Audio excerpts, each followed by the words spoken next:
our terms of engagement in the chat. If you wouldn't mind just taking a quick peek at that. SASS Mass is, like I said, our public forum. You are being recorded. It will be posted to our public YouTube page. This is like a morning witchy chats around the campfire vibe. We can talk about any topics here. We've been trying a new thing. We'll always have a moderator for our meeting, and I'll be covering for Maud today. But we've been trying to do this thing where we hand off for meetings. So rather than the mod kind of calling the next person, when you're done talking, you can see whose hand is up. And you do that by, if you're on your phone, you can click the three little dots, or your computer, you click on the people. So when you click on the three dots and you click on people, it will actually show you the order of hands up. And so that's how you know who's next. Sometimes on your computer, it might actually number it for you. If you can't find it, don't worry. You can just call out who's next, or just ask for the mod to call out who's next. So no big deal. But the handoff kind of helps things go a little bit more in a flow. We have some announcements today. So today was a big day for us. We have been working on streamlining some things, program development for foundations. And this is like the month that kicks it all off.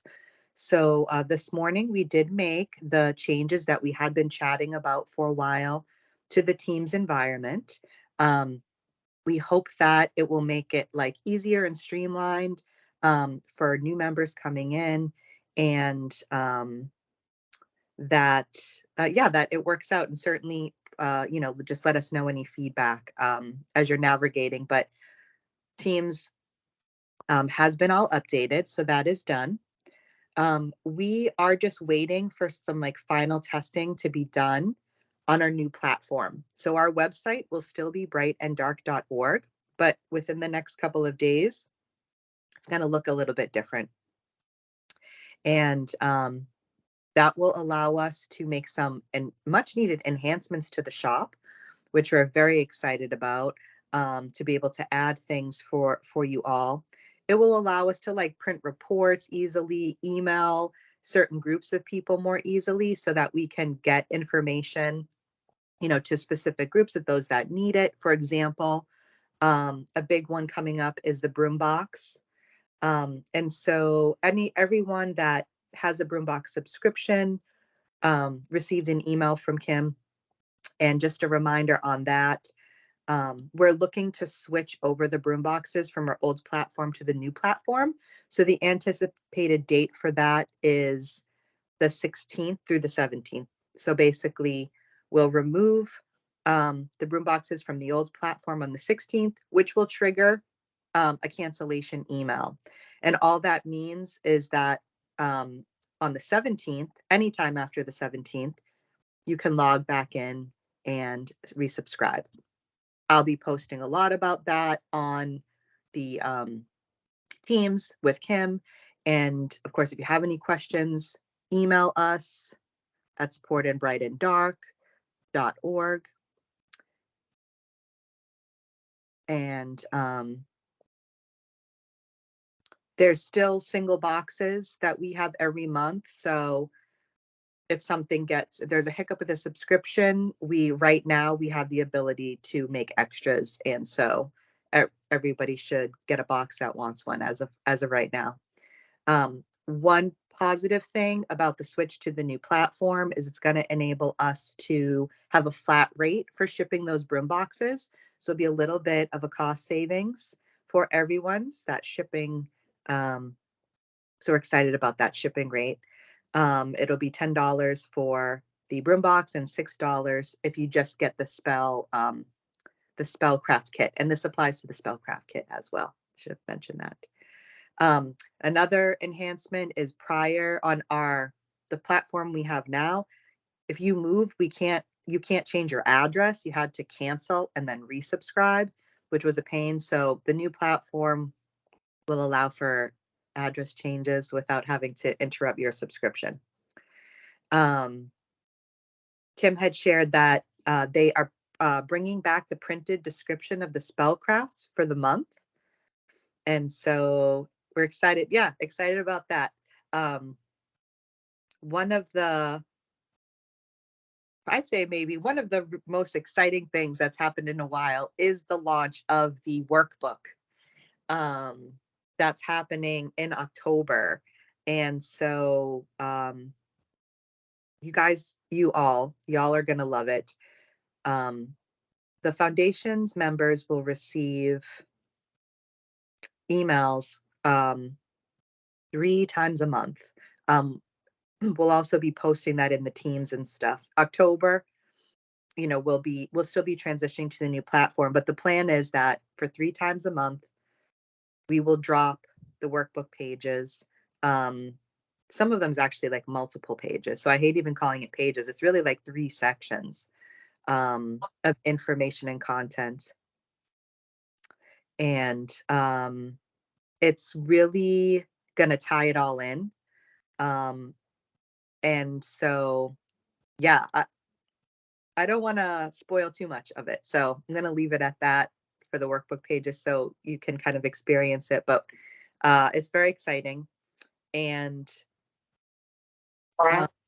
yeah, does someone, oh, no, sorry. I don't know what I heard.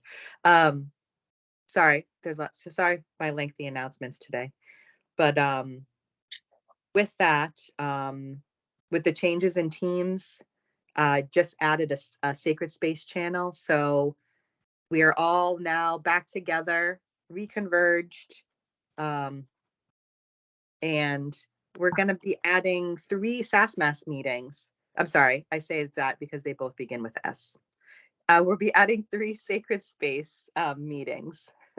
So 2 on the 7th and 1 every Saturday.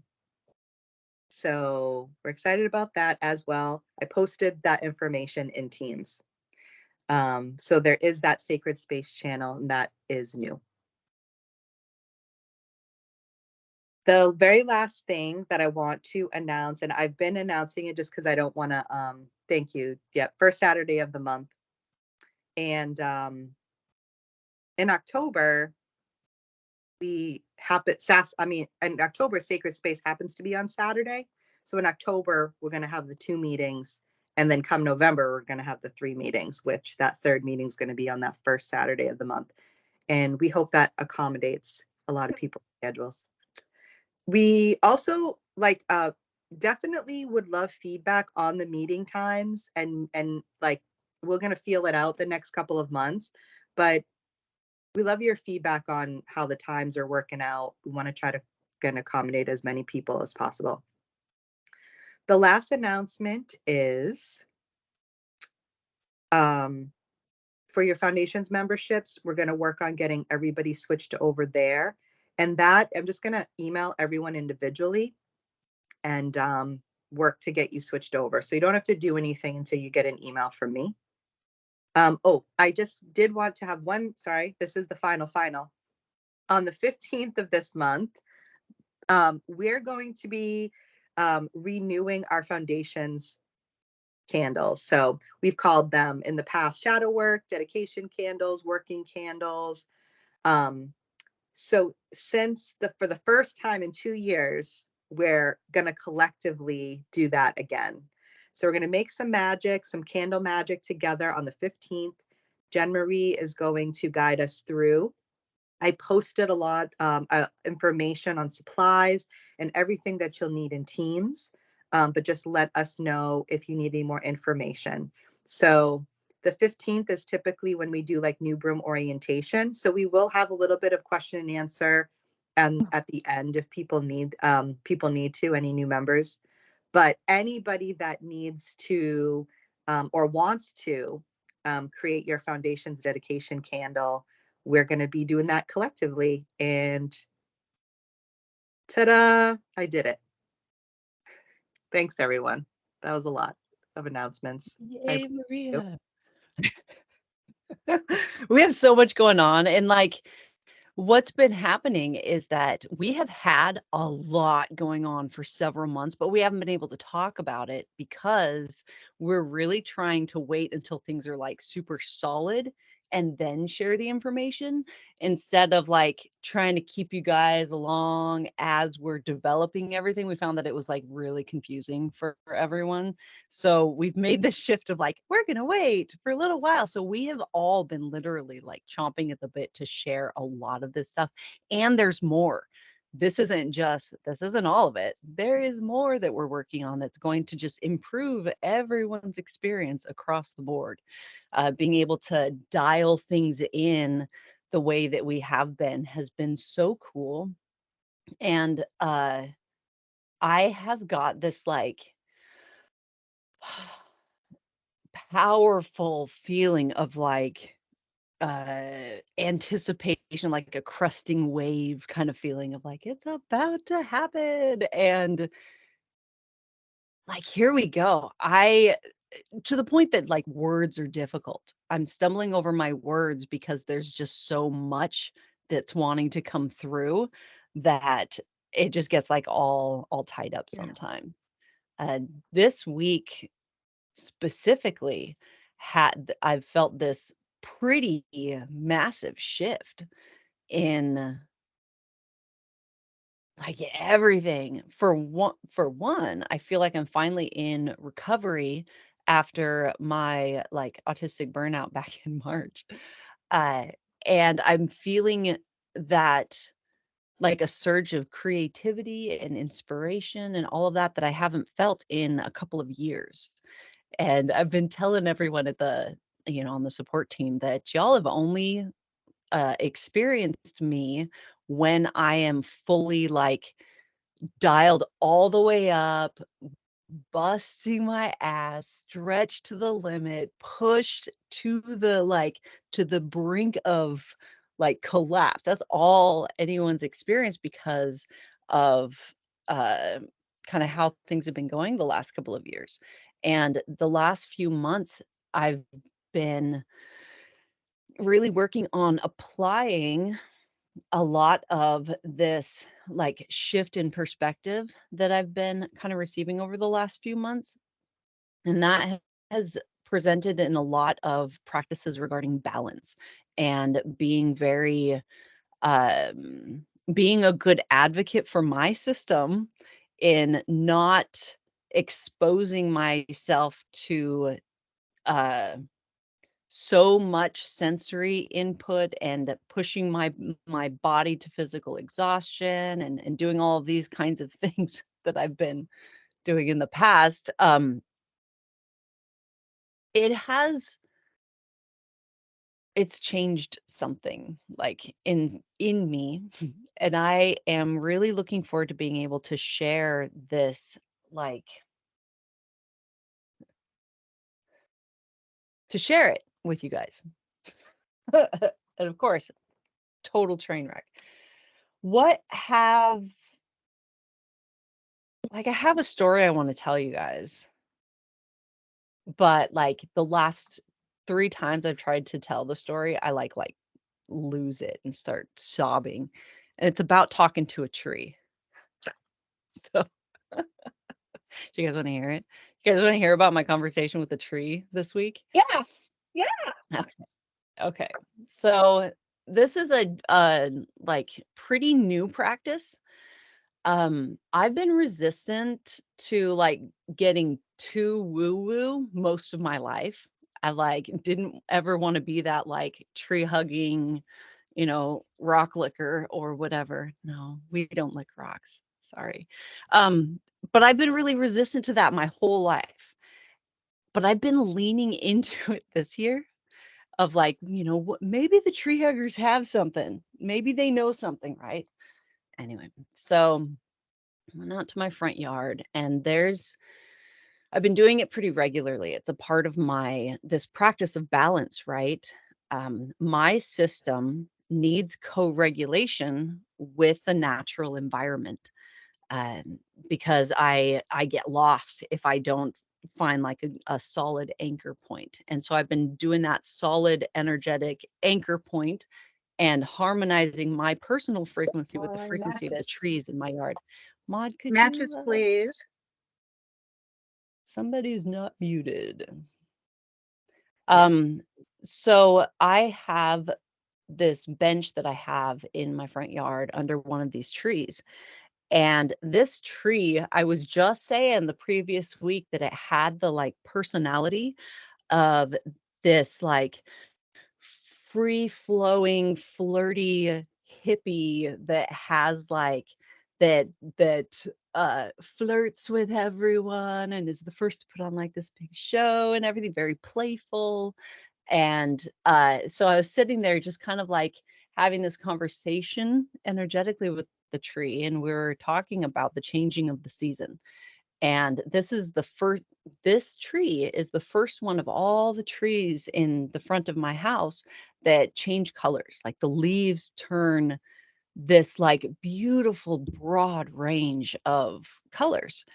And I was talking about how beautiful it was and thanking the tree for showing how beautiful it was to let go of things. How we can um it doesn't have to be this like grieving thing. It can be this like turning things to beautiful colors and letting them go kind of a thing. So I'm having this again, this conversation with the tree, and the I thought about collecting the leaves of all the different colors and as a way to pay homage to the tree and to honor the tree throughout the winter time. Because if I pull the leaves and then I press them, then they'll keep their colors, and then I can celebrate the tree throughout the winter. And as I'm sitting there, kind of like contemplating this like energetic chuckle comes through, and the tree is like, they're not, it's not for me, it's for you.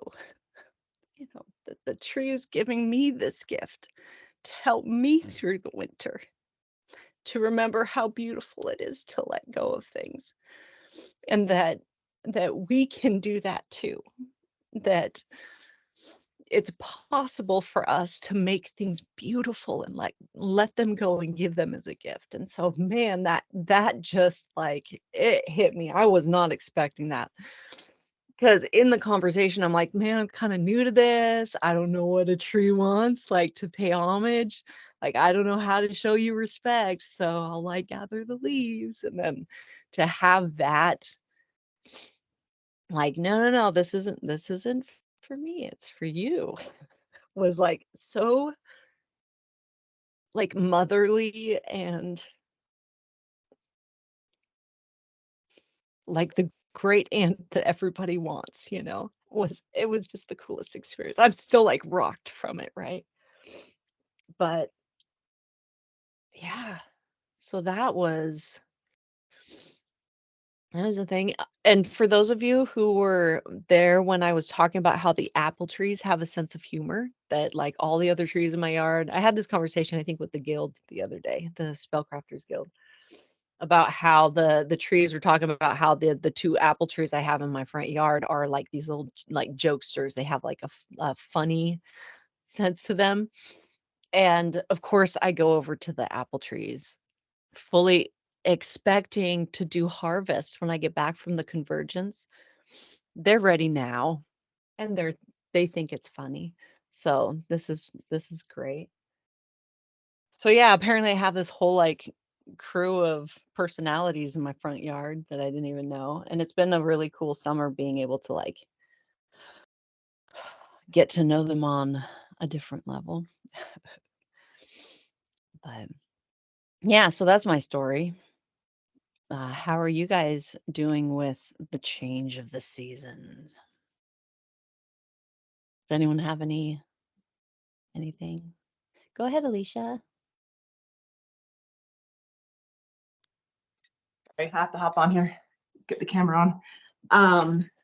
I just wanted to comment on that story. It makes me feel good that other people can have those experiences with like the trees and things. I'm waiting for my leaves to turn out here, but and the dog and cat to go in. The the temperature dropped, and I just felt like this. Whenever this fall is my favorite season, and I just feel when it drops in temperature, like this extra layer of magic gets exposed. And it's just like it's all I can do to, like, just be outside all the time. I'm like, all I wanna do is just be outside and just soak it all up because I can just feel it, and it comes out, like, in the photography.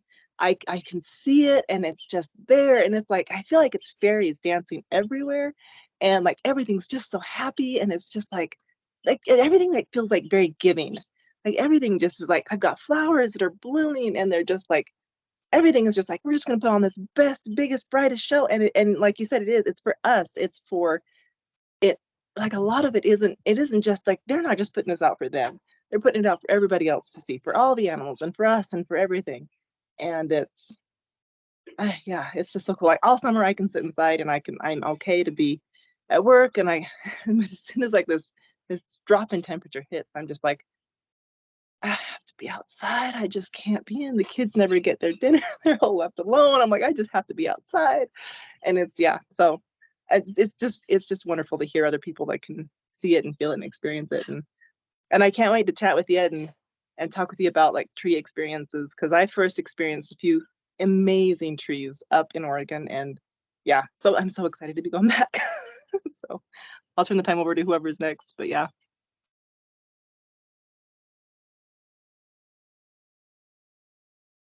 I love that you brought that up, Alicia, actually, because now that you say that, it feels like the energy of autumn and the harvest, right, which is happening, is this like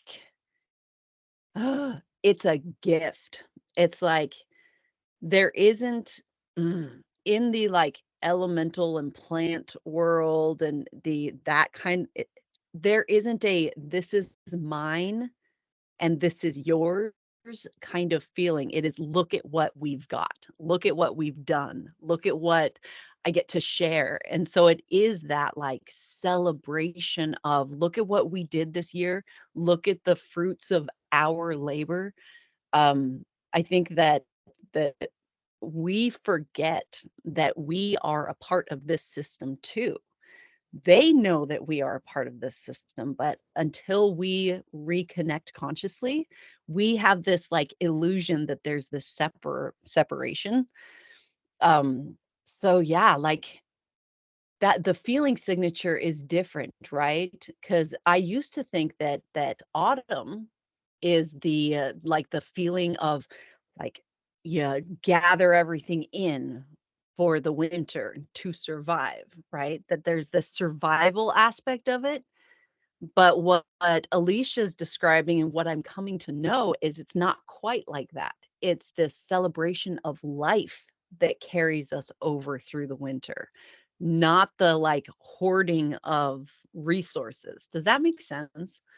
So it's interesting. I love that you brought that up again because now when we're able to have these kinds of conversations, because Alicia brought that up, I now get to dial in the like energetic signature that I exchange with the trees and the environment now. Now I get to join in the celebration. I get to harmonize with their frequency vision of did I freeze? Y'all froze. I freeze. Was it a Just for good a bit. freeze face? Was it good? It was just a blip freeze. Ah. Um, so that's really exciting. So thank you, Alicia, for sharing that. And I'm gonna now look at the when I am considering autumn or fall, is there any part of me that is based in fear and survival? And rooting out that see, this is another form of shadow work, rooting out those beliefs that this is a scary and like survival mode kind of thing. And instead, relay my neural pathways to start to celebrate this change and to start to like reconnect and see it as an opportunity to connect deeper in my relationships. Sorry, my don't forget to eat your yogurt alarm just went off. Okay. Um, so I get yes. I get to celebrate even deeper and celebrate in the same way that the environment is celebrating. So there aren't two different parties going on, you know what I mean? So again, thank you.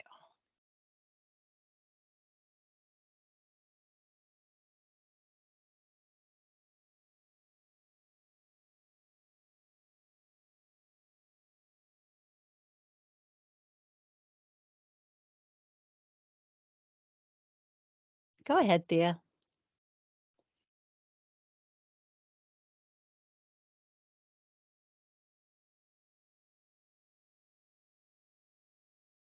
Okay, well, I mean, this is my first time, so I'll just, say hi, everybody. I've never really been to the chest before, so, but I love trees. Um, and I also had an experience where, sorry, I was I was in the Pacific Northwest, just hiking through the redwoods, and there's a huge tree, like 8 feet across. And I just walked up to it and put my arms around and I just hugged it. And it was, that same hippie la la experience. But, just the feeling that I got from it was overwhelming. So that was about it. Sorry. Yeah, the trees, they're very amazing.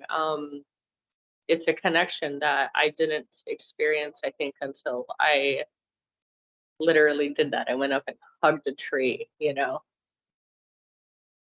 That's my input.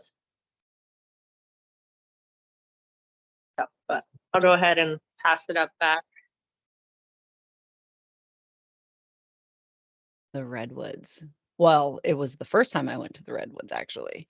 I remember feeling like I was walking among like ancient beings. Like the the feeling was like I was walking through this temple. And I know like redwoods are super old and all of that kind of stuff, but I could feel it. There was this like uh reverence as I walked through and around them, that I'll never forget. Like, that was crazy humbling. Go ahead, Alicia.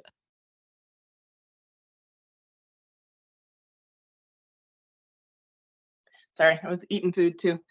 That it just reminded me of another experience with the trees. I thought, since we're on a tree thing, I would like to share. It was really cool. So when we lived in Oregon for the last little bit, we lived in this. It was like 5 acres, almost 20 acres, and 5 of it was dedicated to horses, but the rest of it was this super old hazelnut orchard. And I've been around trees. I've been around old trees, and even then, I think I'd been around some really old trees, but I have never felt this. Yeah, it felt like you were walking into, I don't even know how to explain it, but there was an immediate feeling as soon as you walked into that orchard of reverence. And I mean, you could tell these things were old, and I don't know, it was like Lord of the Rings. You're like talking to the ants. I mean, you could tell that they knew you were there. They could tell that they expected, and they almost demanded like respect. Like, you couldn't just frolic through that orchard. You had to walk through the orchard, and you were solemn in the orchard. And it was like, I don't know, I loved it. And one of the hardest things is when we left, one of the things that I was able to just kind of cut ties and go was they started cutting down a lot of the orchards. And there was a park next to us that had some immense trees, some that had entwined together, and that were just, I'd had some really neat experiences with it. They cut them down, and they leveled the place, and they literally paved paradise to put up a parking lot for this swimming pool. It was a community swimming pool that, I mean, it needed it, but there was a lot going on with it anyway. They weren't supposed to cut those trees down, and they did it anyways. And a lot of places were cutting down these really, really old trees. And my heart couldn't take it. I had to leave. My husband's like, we were supposed to go back to Utah anyways. And I'm like, okay, I'm good. I literally was breaking my heart. And I don't know what's happened to the orchard that we were at. I think it's still there. I know the property is sold recently, but a lot of those hazelnut orchards that were in the surrounding area were being cut down. And I mean, I could just feel the loss there is one of my, I used to paint out there. I'll get back into it, but there was one painting. I went and dropped my kids off at the end of their driveway. It was like a quarter mile down, and for the bus to pick up. But while I was waiting for them, I'm shown like these visions of things. So when I take my photography and things, I'm seeing something, and it's like asking to be portrayed in a particular way. But I saw this. It was like an angel in a tree stump, and the moss was covered in a particular way. It had one long branch, so it had like one branch that just went clear off and around, and it looked like an angel wing. And this tree was still alive, but just like the top of it had been cut, and the way they pruned it or something. Anyway, but the light came through the clouds at just the right spot, and it just made this. So I had to take a picture, and it's just a cell phone picture, and then I had to paint it, and then so I still have that, and it's like some of these paintings and things that I've done. I'm like, I can't part with them because it was like a gift, particularly for me, from this orchard. And anyway, so talking about trees and gifts and lovely things. I'll let you guys keep chatting. So whoever's next. I can jump back on the tree thing because I also, there's a lot of you that have heard this story before as well. As my conversation with the crabapple tree last year was probably, I would describe that as what opened that door for me to communicating with the trees, was this experience I had with the crabapple tree. I climbed up into the tree because it was the first year I had ever had I was ever responsible for a crabapple tree, so I knew nothing. And I was like sitting in the tree asking what it needed. And I do have a background in landscape design, but they don't teach you, they only like touch on things like pruning. They don't go really deep into it. So I didn't know like how I was supposed to prune the tree. And so we're having this conversation, right? I'm looking at all the different areas and all of a sudden I just start getting into this like deep like internal experience, talking about what is the human experience, like in the big scheme of things, what is the human experience? And the crabapple tree said it's the uh it's the great choice, and that before the human experience, in our other versions of ourselves, we are a part of things, but when you become human and you decide to do the human thing, you get to choose. It's almost like the shadow work side aspect of like the evolution of the soul. We get to actually authentically choose how we participate in life in general. And so that was just that extra lot of sense to me about things because I like we're sentient and we get to actually choose whether we want to see the natural world and participate in it and all of that kind of stuff. So that was my first experience, like dropping a big fat nugget of wisdom that I was not expecting from a tree. But it certainly didn't come like from within me. And so yeah, very cool. I love this conversation. Has anyone else had? Oh, go ahead, Kat. Thank you. I see you Real next. quick, because my break's almost done. So I love this conversation of trees. Um, my first experience in conversation with trees and being with them is when I was young.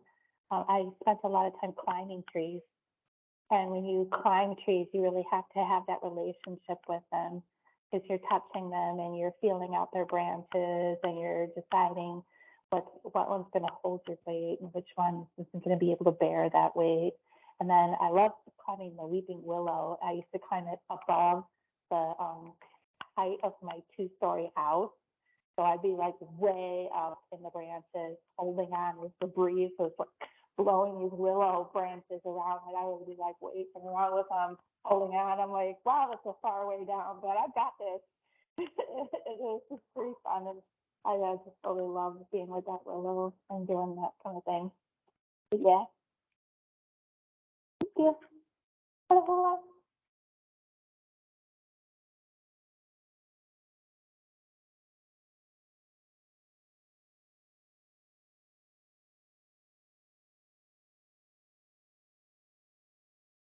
Go ahead, Corey.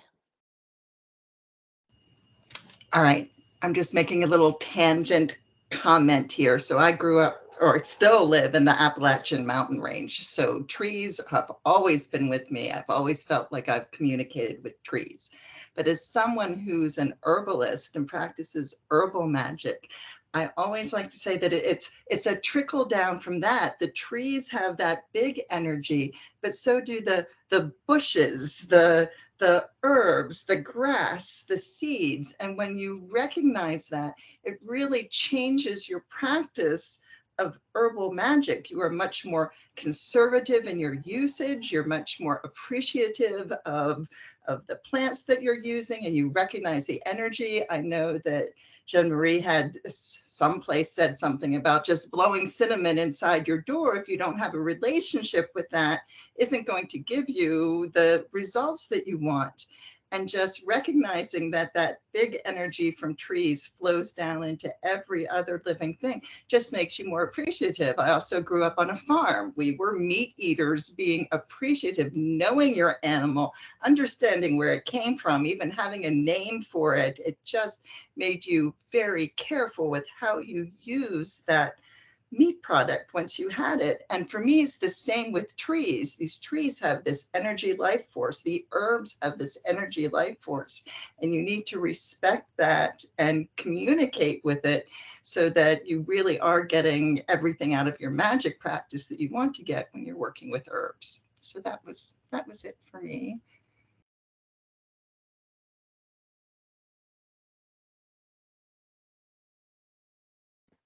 Thank you, Corey, for bringing that up.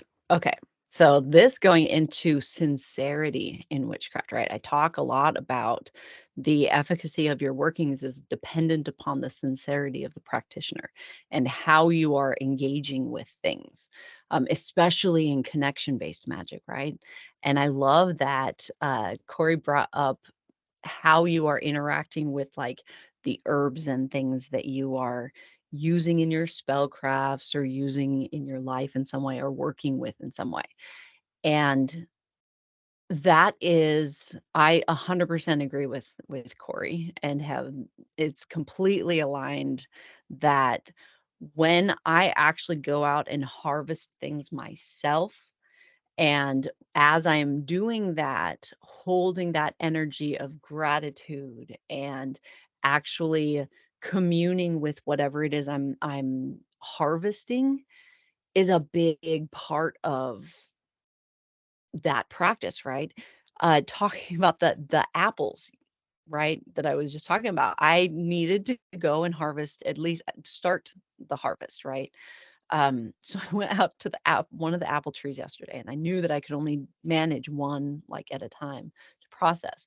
And I've got my like picker pole, and harvesting apples in Alaska is like some next level stuff. But um, like constantly checking over your shoulder to make sure that you don't have anyone that wants the apples more than you, that you do not want to battle with apples. But as I'm doing this, if anyone's ever used a picker pole, it's not, there is a kind way to do it with the tree, and then there is the like quick way to do that to the tree. You can go up there and you can just rip all the apples off with the picker. And I'm being very gentle, very intentionally gentle, and like um spinning it in just the right way to just loosen the apples to come down. And as they're coming down, I'm very carefully putting them into my like cart. And I knew that it was taking a long time. I knew that the apples didn't need to be handled so carefully because they're just going to be turned into like fruit leather or applesauce. Like you don't need to be, all up and being very careful. But I did need to, because I felt as if that's what the tree was asking me to do. The other thing about that, just as I came up to the trees and saw that they were ready to go, the ground had apples all over, right? And most of the time you're taught to like go and you pick through the apples that are on the ground, make sure that there aren't any like worms or anything, and those are sauce apples or those are like cider apples or something like that. But the tree said no. The tree is like, I don't even want you to look through these. Just load them all up into the cart and take them to the edge of the property and give them as an offering to the moose, right? To just like, they rely on these apples too. And if I'm going through and just taking all of these apples, they don't have that. And so they need to have some also. And not just the ones that I can't have, like the wormy ones or something like that, but all of them. And that's what I did. So unquestioning, just picked up all of them, even the big, beautiful ones that you knew just fell like hours before or whatever. I still did all of that. And I did it and was excited that I was asked to, right? It was an opportunity for me to be like, these are your apples, right? Even though there isn't a mine and yours to them, it's still this exchange of honoring. I get that this is an offering, this is your offering, and I am the steward of that. And in this like share and exchange, we're going to be doing this thing. It made a lot of sense to me, and I did it wholeheartedly and felt really good about it. And it is like it's also the base of kitchen witchcraft too, because the care that you give the produce and things that you are working with when you're doing kitchen witchery, it affects those things too. So if you're growing the apples yourself and then you're harvesting the apples and then you're processing the apples and then you like turn the apples into a pie and then you share that pie with your family and you do this like whole thing, that is fucking hard magic right there. Not difficult magic, but yeah. Anyway, so this is a whole cool experience. So that's what I'm going to be doing between meetings and stuff today. Coring apples. I could put them all in the freezer because I do not have time to process a bunch of apples before the autumnal convergence. That's not going to happen. But uh,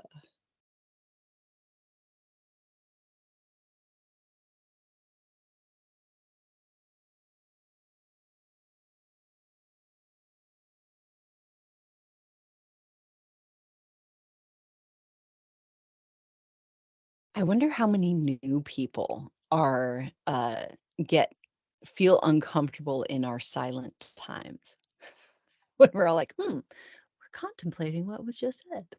And there's probably like 5 of us thinking, do I want to chime in? Do I not want to chime in? Am I going to say something? Say something? Do we want to change the subject?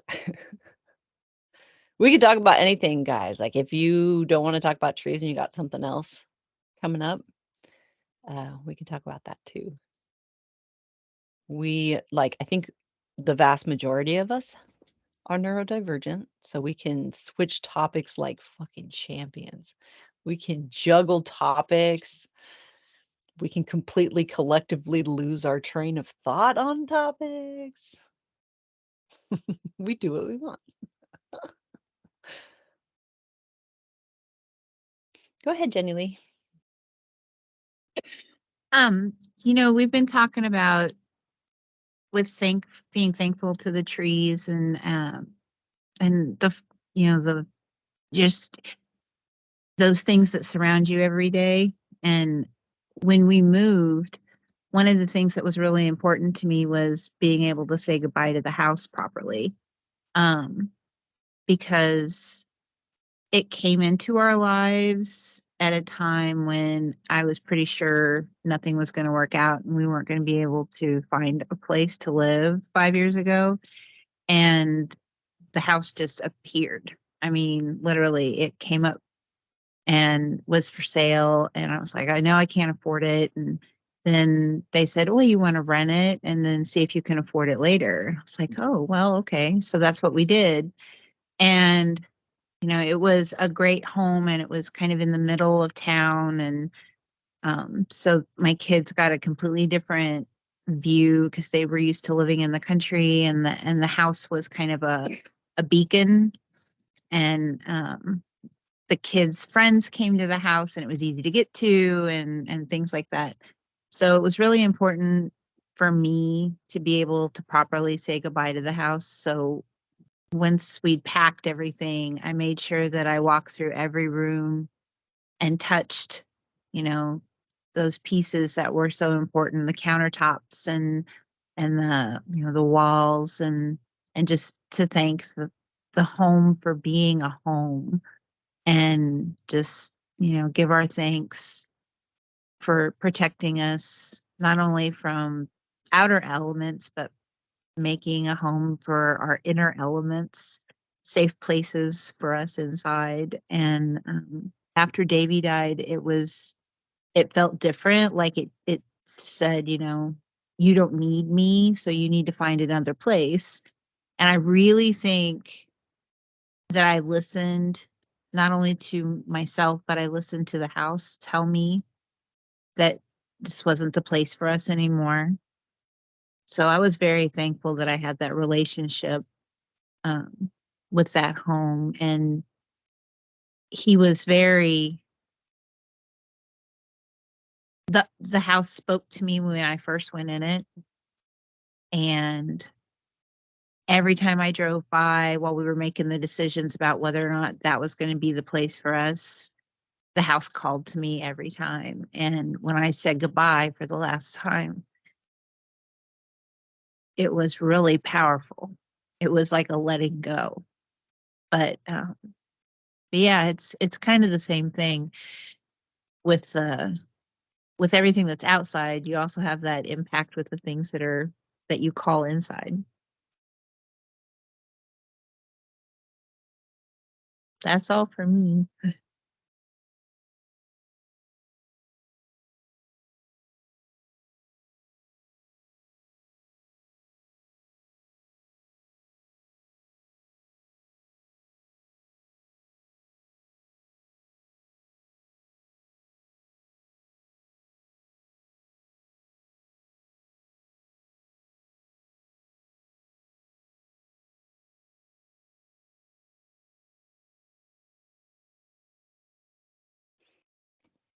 I like that you brought up the house stuff too, Jenny Lee, because I feel like that's a part of my practice at this time of year also, is not just and it's also been really highlighted with like my mom moving and me going to her house, and like uh helping her through that relationship. And I talk about how my house saved me from the blizzard last year that we had up here in Alaska where I live. But it's been kind of like I've been considering, okay, well, how do I want to uh, kind of acknowledge that relationship before the snow flies and up here? How do I want to acknowledge that and honor the relationship that I have with my home as a part of my like autumnal equinox ritual workings, right? And I'm still thinking, I'm still trying to uh and it's not just thinking, it's a deep consideration. Conversation is the best or the closest word, I think, to uh describing what the house hasn't told me. Gertrude hasn't told me what she wants as far as like, to feel connected and supported and appreciated. So still working on that. One thing that did come through is that uh, the opening of all of the windows and doors just before winter, because I won't be able to have fresh air in my home until like next March. So that is one thing that I intend to do, and to do ceremonially. Yes, that's the word. Ceremoniously is what I want to do. But yeah, and so how I do that is just running through different possibilities and weighing them energetically. So for instance, uh I could do something like washing all of my door jambs and windowsills with salt water as like opening all of the windows and doors and then washing them with salt water and then like closing them. That could be something. So what I do is I sit and kind of run through that in my head and feel into it. Like, is this what you want, Gertrude? Like, does this feel good to you?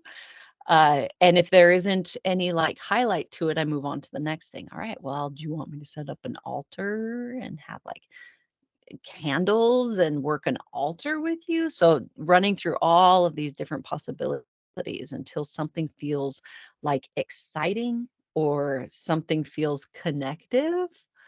Trying to look for other words that it might be.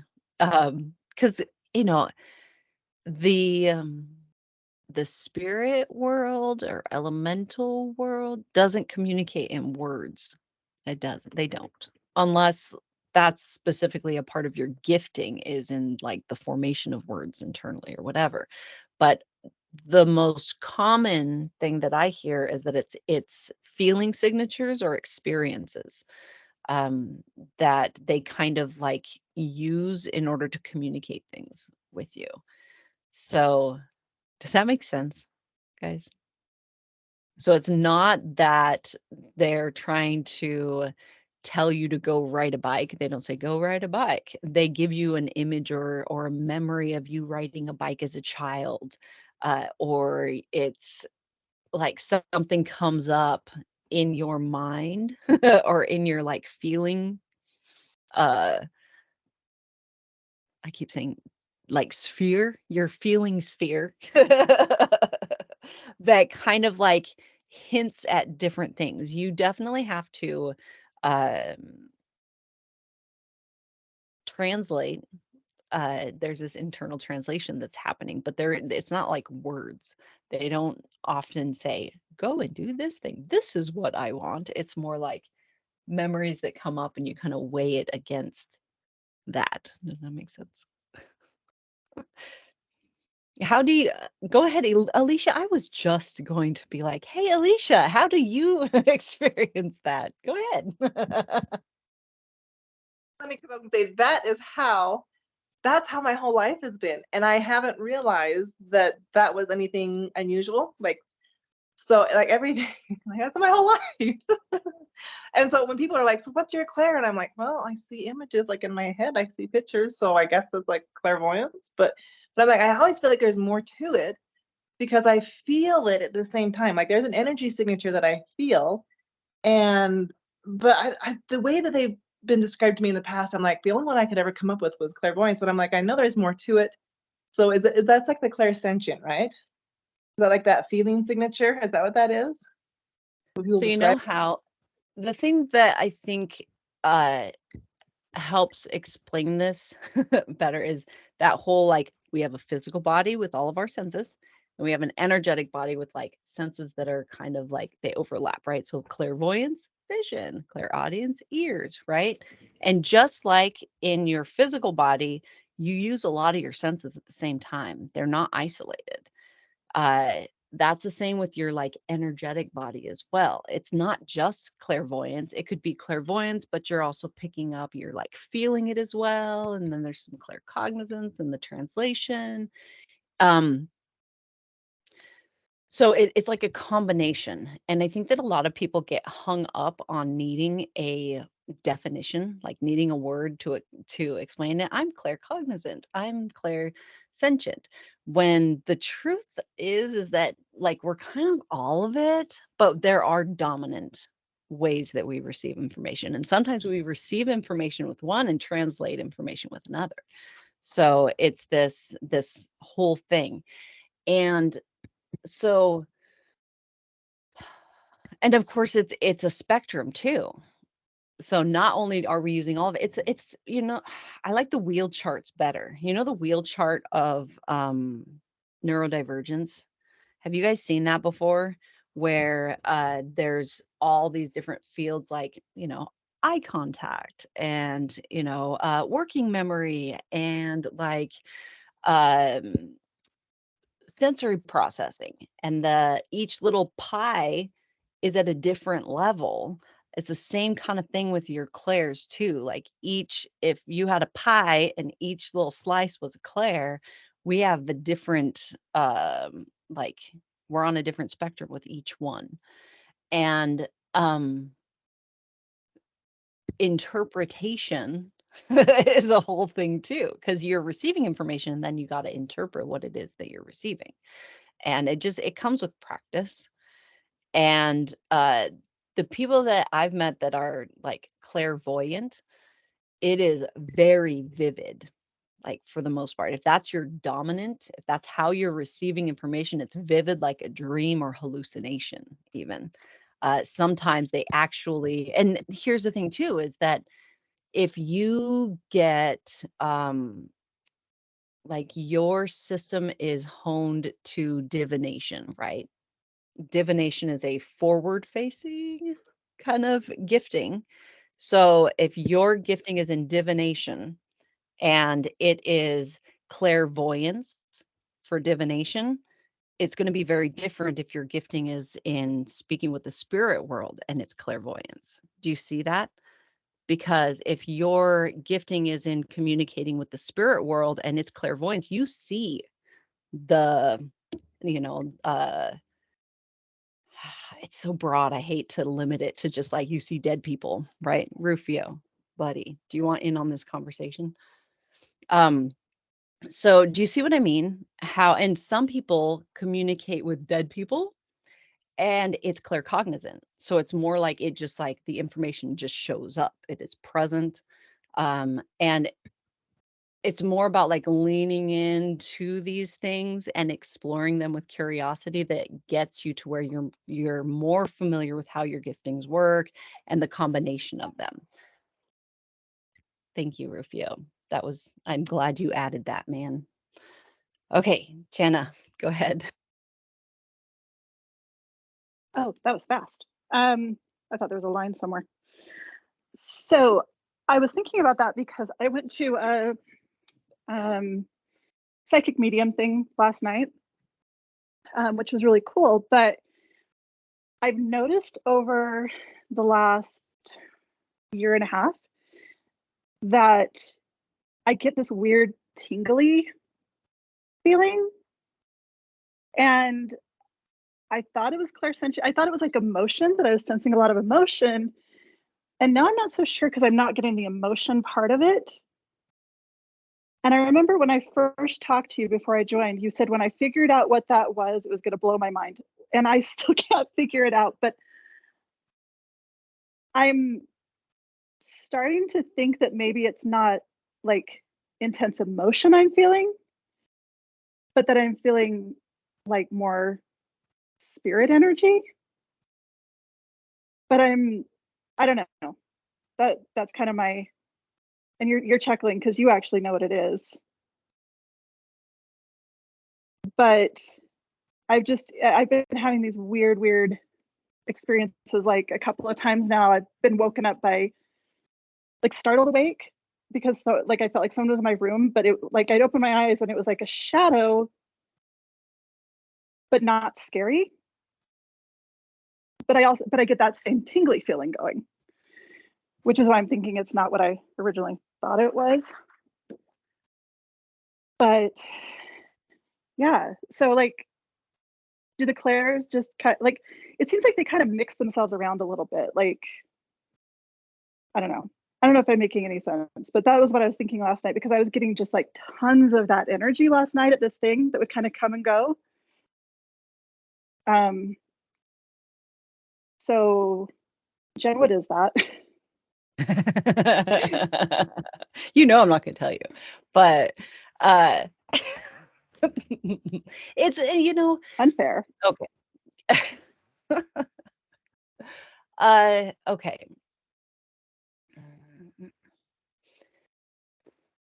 The more work you do in understanding or working through your beliefs, right? The work that we're doing in foundations is a lot of understanding like your base system and kind of changing your relationship with your system that is like your like your humanness, right? Your brain, your physical body, and your energetic body. It's the very like beginnings of that. And the more of those incompatible beliefs that you hold that you picked up from childhood, the more of those incompatible or unaligned beliefs that you actually work through and relay those neural pathways to a compatible belief, meaning something like witchcraft is bad, right? Your subconscious, a lot of people come into this work thinking that witchcraft deep down is evil or wrong. That's going to affect your workings in your relationship with all of this, right? It will, because there's a part of you that believes that it's wrong. And so when you look at that belief that it is wrong very closely and examine it and work through, oh, that's just because they thought it was wrong. And this is just based on like, um, I don't know, it could be all different things. But once you start realizing that those beliefs are not of you, and you start saying, relaying your neural pathways, witchcraft isn't wrong. Witchcraft is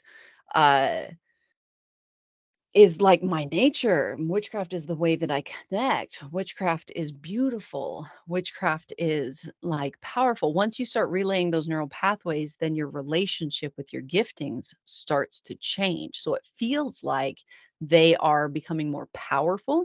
But the truth is that you're just allowing the power that was already there to be present instead of like pushing it away or denying it or gaslighting yourself about it. Does that make sense? And so I love that. So your interaction that you had last night with the shadow that you witnessed and the fact that you weren't afraid of it shows a lot of where you've come in this work that you're doing. Because just because you're aware of something that you were once taught was scary, because it was dark or it was shifty or that you didn't actually know what it was. Once you start making that shift of it turning then to curiosity instead of fear, that's when things start to really change. And the reason that one of the fun things that my guides are kind of poking at me lately is that I need to be more mindful of the information that I'm sharing. In that, I tend to just like bleh, like give tons of information that is way more than what a lot of people can process in a short amount of time. And it's not helpful. If you don't have the foundation to receive the information, it's just a bunch of noise that can be confusing. And especially in this first like year or so, the first trip around the sun of you actually turning your lens inward, that's some crucial time. And if I involve myself too much in telling you what is, you're not going to ask yourself those questions, which is where that lens needs to be turned toward, not toward me to give you answers, but to cultivate that relationship so that your system shows up for you and gives you those answers, because you do have them within. And I know how frustrating it is to uh, not be given or handed those answers, but I promise you that you will get you will know what you need to know exactly when you need to know it. And um yeah, that's it's all tied up at that point. I'm sorry, Channa. You're killing me. I know it's a nervous giggle because I don't like I'm new to that part too. But you do have this, Channa. You're right there.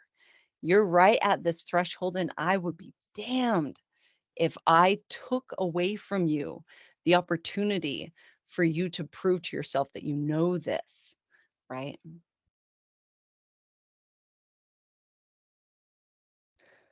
I'm so Okay, sorry. fine. I will say though that I know I've come a long way with shedding old beliefs, because it wasn't actually last night. It was like a week or so ago, but the same thing had happened about like 9 months ago. And but like a year ago, even a year ago, that would have scared the shit out of me. Like just the thought of it would have sent me running.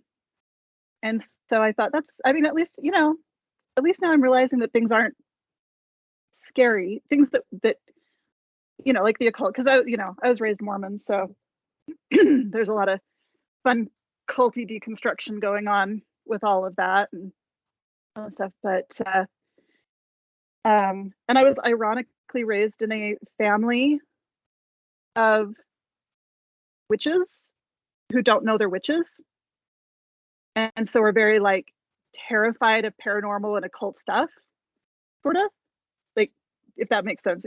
Anyway, it's weird. So there's a lot of deconstruction that goes on around that, but I was hoping for a little better answer, Jen, because I still feel like I'm kind of swimming through mud a little bit, trying to like figure stuff out. And I'm always afraid of going on the wrong track, that I'm going to end up like way off in spiritual psychosis somewhere. So that's why I think that's why I come back to the validation, because I spent my whole life believing things or being taught things that I know now to my core aren't true, but now I feel like whatever information I get is suspect, I guess. Like I'm having a much harder time trusting myself without external validation, because I'm like, well, if I fell for all that, then how do I trust my own intuition now? Which I know exactly what you're going to say is, well, that's the thing you need to work on, is learning to trust your intuition. Anyway, so yeah, I get it. I get it. Ben, I know your hand is up. Can I just chat? Okay. And this is something that your problem I don't anticipate that you're going to be able to like right away. If you can concentrate what you're needing to know down to a straightforward question, like ask a specific question, I can help you walk through the answer to that, right? So think about that. If you have like a direct question, something that you're needing the veil pulled back a little bit on so that you can find your footing, we can do that. And even now, like, oh man, I got a moose in the yard. Sorry guys, my dogs are about to lose their whole fucking minds. Yeah, so if you can come up with like a direct question of even if it's, I'm experiencing this, I don't understand this, what is the guidance on this specific thing, then let's work through that, and we can even do it here. I'm totally cool with that. I totally went sideways when the energetic experience in this room is very intense right now. Review and seller are in the window, very concerned about. Anyway, go ahead, Ben. But yeah, Chana, if you can like form it in a question, we can look at that, because external validation at a certain period of your path is important and it is needed, but it is for validation and not for like, here is all of the information that you are seeking, right? Let me be the one to answer all of your questions and bestow the wisdom. I'm going to let Ben go because shit's about to get real. All right. So I actually just wanted to, I guess, like add some grace for yourself in this, because the not trusting yourself in terms of like having fell for the religion beforehand. I just want to like add context and or just remind you that like having like growing up in America is interesting because everything is so religion based. So growing up with a religion is not choosing a religion. It is being involved in a religion through coercion. So you didn't fall for anything. You were given this religion and presented it as fact. And like from your parents and the grown-ups of authority around you. So like by no means did you fall for anything. You were understanding your environment as a child and taking that all in. And I say that from my own experience as well. And like the murky feeling that you have, I can totally relate to. And just so that like you're prepared for it in the future, it doesn't go away. It just sometimes gets easier to walk through, and then other times you're like, oh yeah, I'm still knee deep in it because and like it'll definitely transition from like being a religiously based muck that you're walking through to then a socially conditioned muck that you're walking through. um, and it's just the way that humans have built society. So I just because I'm still in my own journey and have to remind myself of it all the time, to stop when you're spiraling, like really like just stop whatever you're doing and like take a deep breath. You might still spiral, but the breath will help. um and then also that like just because you're struggling doesn't mean that you're not moving forward. It just means that it's harder at the moment. And you can do hard things, and don't let anybody convince you of it that it's different. You can do hard things. That's all. Go ahead, Maria. So, yes to what Ben said, and I'm just kind of adding on to what everyone said. Um, the reason why I chose the foundations program was because of the shadow work element to it. And one way to like approach this situation, because I also have experienced in my past like fear with working with some of my giftings at times, and it was definitely from like information someone else told me, right? Not really what I believed. And so I knew that I did not want to bring fear in, but I was struggling with it. And so what I decided to do was like just be honest with like myself, and if I felt like a spirit or even the energies, and I would say, hey, I'm still working this bit out, could you come again like at a later time? I've just got some stuff to sort out. And so I just kind of like was more observing, feeling, like getting a sense, but I knew I had to work on my relationship with fear and other things, many other things. And so when I joined the foundations program and then had like a structure and a format for shadow work practice, the first year for me was heavily on the shadow work part of things. And what came out, during the journal prompts, the even what the journal prompts led me to down other things. It's still a process. I'm still working on those things, but it just significantly helped me. And so I was just sharing that with you. Thank you.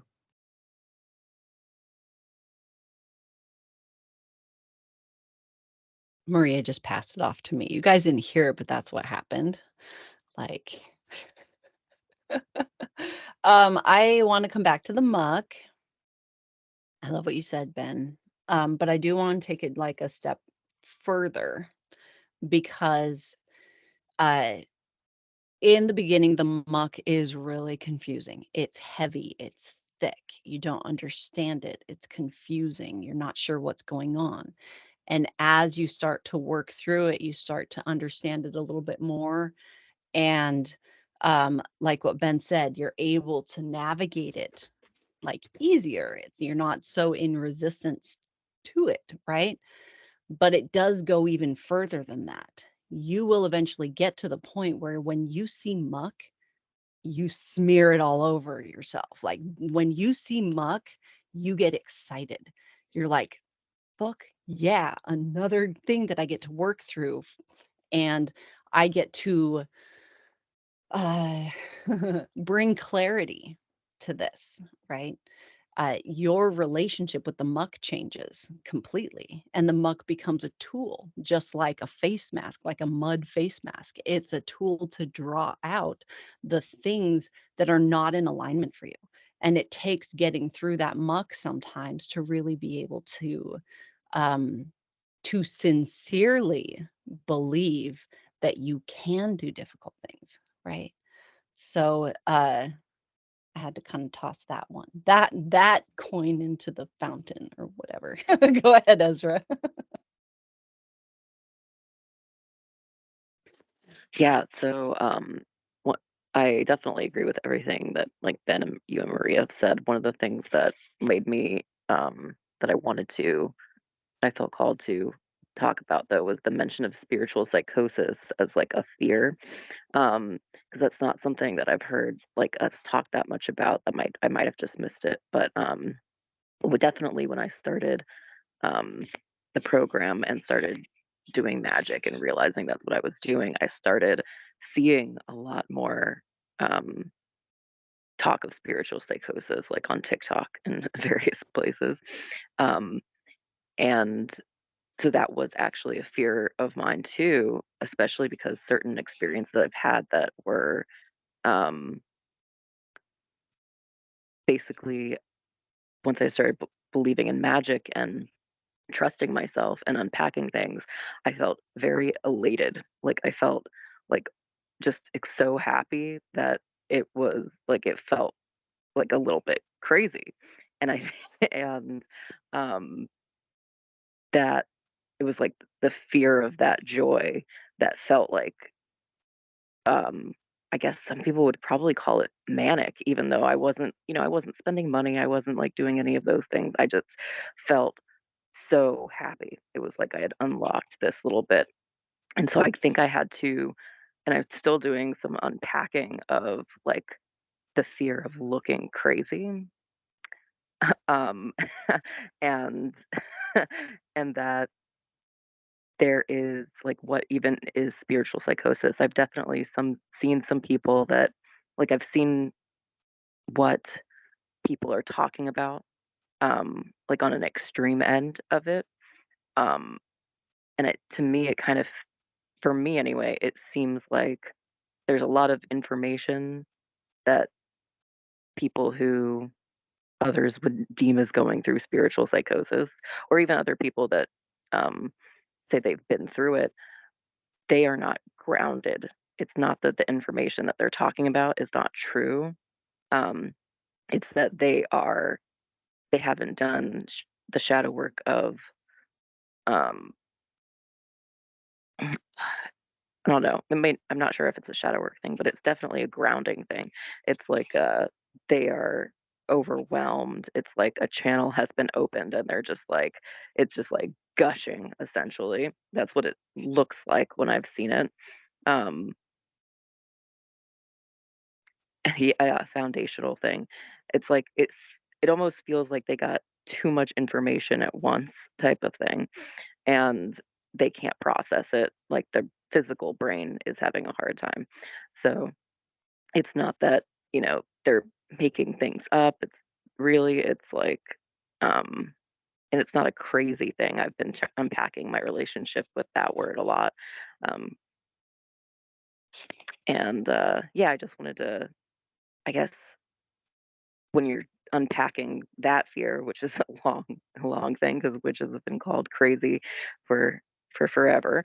Um, you and so that's a big like actually when there were the questions that we were sent for things that was saying like what's the biggest hurdle, and that was actually like a huge kind of like revelation as to like what was your biggest fear when you joined the foundations program or something. And like that was me. It was like, oh yeah, I don't want to look crazy. And because that's what I probably several years ago would have thought about the conversations that we're having.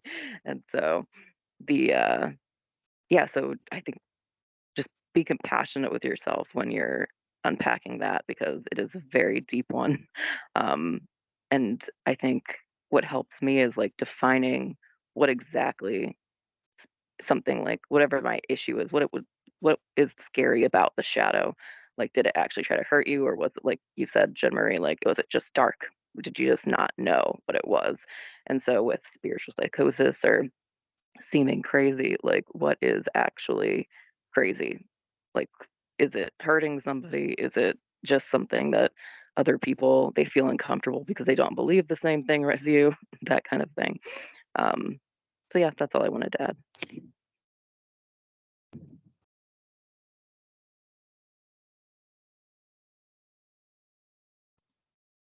Go ahead, Alicia. I'm hitting wrong button, sorry. I just wanted to ask a quick question, and then, so Chana, are you in Lehigh? I don't remember. Was that you that's in Lehigh? Yes, ma'am. Okay, and it's only been like a year, right, since you've come out from the church? It started in 2020, and the beginning of 2021, I was like, yeah, I'm done with this. So Okay. 2 years, So 2.5 years. So just take this with a grain of, however you want to take it. But so I've been out now for about almost 15 years. And I just want to say it's a long haul. It's a long slog. If you ever want to get together and meet up, let me know and I'll try to arrange something. I'm down in Price. So I'm not that far, but most of my family's up in Utah County. So I am happy to come up, and if you want to make time to chat about things, I'm happy to come up. But it's like the when they talk about the waves and the grief that comes, and things like that. There's a lot of grieving, there's a lot of anger, there's a lot of emotions to unpack. So as you're also doing this deconstruction work with things and trying to reconstruct in your true self, I guess is what I want to say. There's a lot of unpacking. It does get easier, but it never completely goes away. Like I can still see like names of like the apostles and things that get up in the news on KSL, and I'm like, again, especially around conference time, it's like, really? Okay. And then I'm done with it, but it still comes up, and this is 15 years down the line, and I still just like, but it's like a mild irritant. It's like stepping on a pebble instead of like breaking my toe is subbing it on a rock or something, when it's like, initially it's like, oh, ow, ow, ow, and you keep getting this over and over again. It's like, oh, it does get better. It does get easier. It never goes away, but it shrinks a lot. But that will also, it also plays with things. It really does mess with your brain as far as like validation and things. So if you need external validation, feel free to try to get external, but it really helps. It helps so much to get that external validation. It makes you feel like you're not crazy, because you really do need it, especially in the beginning, so much. I'm sure, because I still need validation for a lot of the stuff. Like having Jen Marie talk about the trees, I'm like, oh, other people get it. It's like, oh, people can feel this too. It's not just me. So yeah, external validation is cool. But yeah, if you ever need to meet up or something, shoot me a message through here or Facebook or whatever if you need to meet up. So you're not alone, and yeah. So yeah. Thank you. I appreciate that.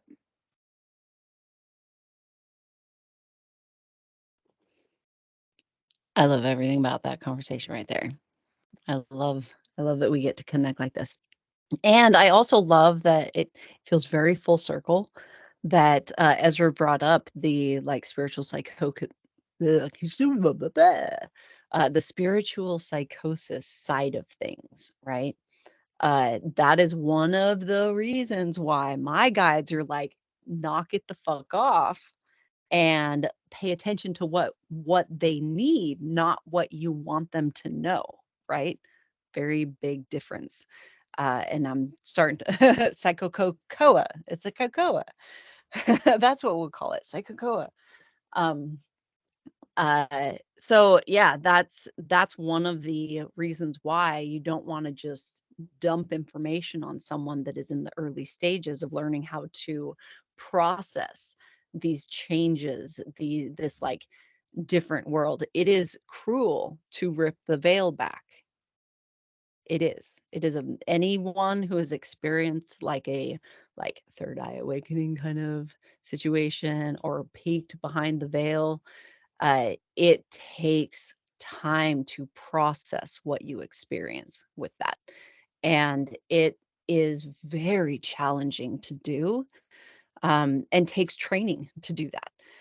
I personally experienced that, back in March with all of what was going on. That was a part of it, was this like third eye awakening, veil ripping back kind of thing.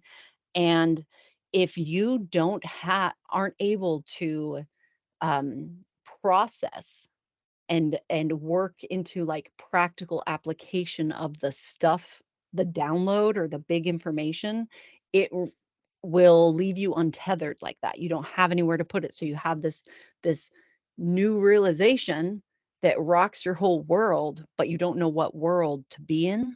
And so it's like it's really uh it's a tough place to be in. It is a tough place to be in. So that's one of the reasons why I'm being a little bit more careful about the information that I'm giving. But oh, there was another little bit, and I was so good and started to write things down so that I wouldn't forget. Um, there are times where it's not there are some of y'all with giftings that peek behind the veil like that, and it'll throw you. And oftentimes those of you with giftings of peeking behind the veil like that, you'll experience something big like that, and it takes you a long time to recover from it. um that's it's It's such dancing that fine line. It's not a scary, terrible, awful thing to be afraid of. Like, you have support. You're not unsupported with that kind of stuff. And you all have someone that you can ask. You can come to this space and you can be like, "Hey, I experienced this fucking crazy thing down at the river and I'm trying to make sense of it. Hey, can y'all help me?"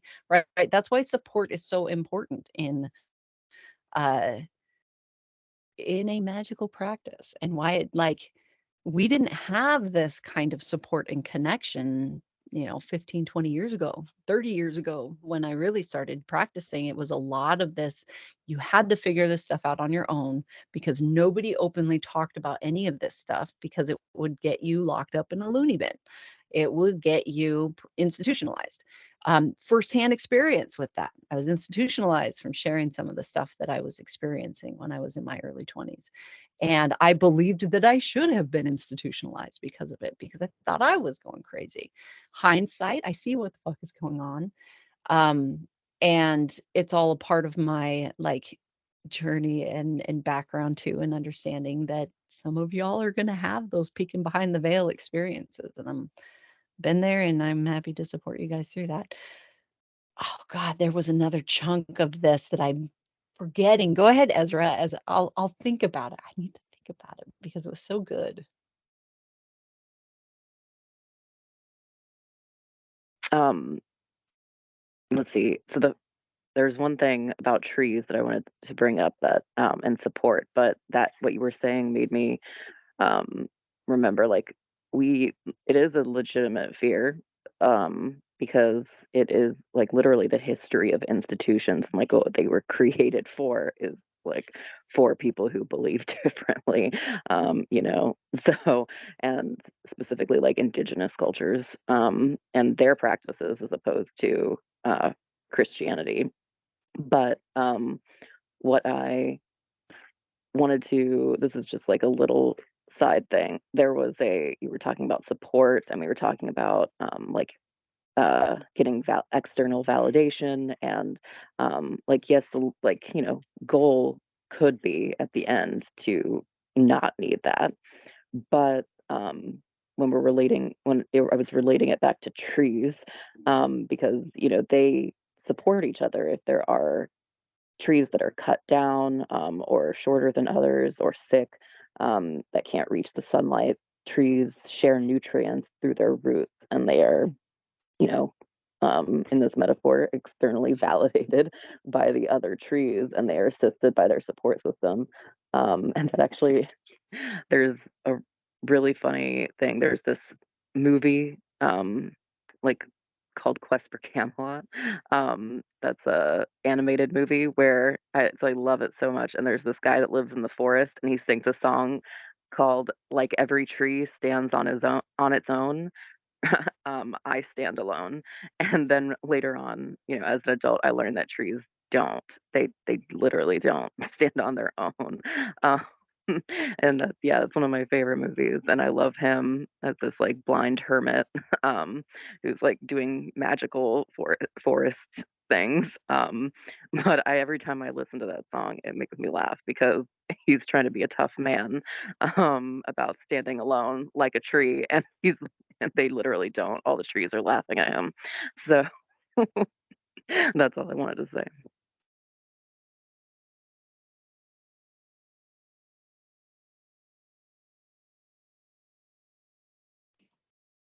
I remember now what I was going to say. Talking about, and it started as a joke between my partner and I, that our retirement plan is for him to be a grumpy old man and for me to be a crazy old lady. And so with this whole like me talking to the trees thing, I'm just leaning into it, man. I've given up or I'm working on giving up the fear of being seen as crazy. Like at this point, it doesn't matter. I mean, I'm a fucking witch on TikTok with like, it's out. I'm out. It's like all the things that would have got me locked up, 20 years ago. It's out and out there. So I'm leaning into it. And I like that you brought up Ezra. Like, what is the difference between like, yeah, quest for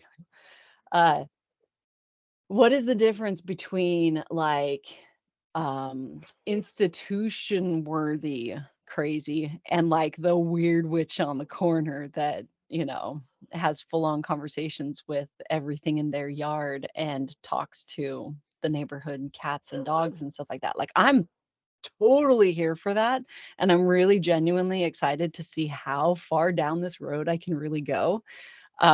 So yeah, I just fucking go for it. If anyone wants to join me, you're welcome to.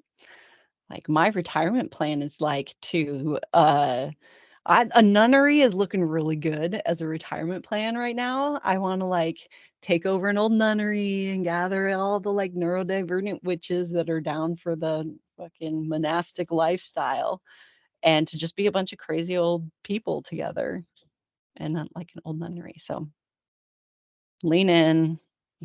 Go team. Go ahead, Jana. Okay, so I thought about it, and I think I have a question for you, Jen.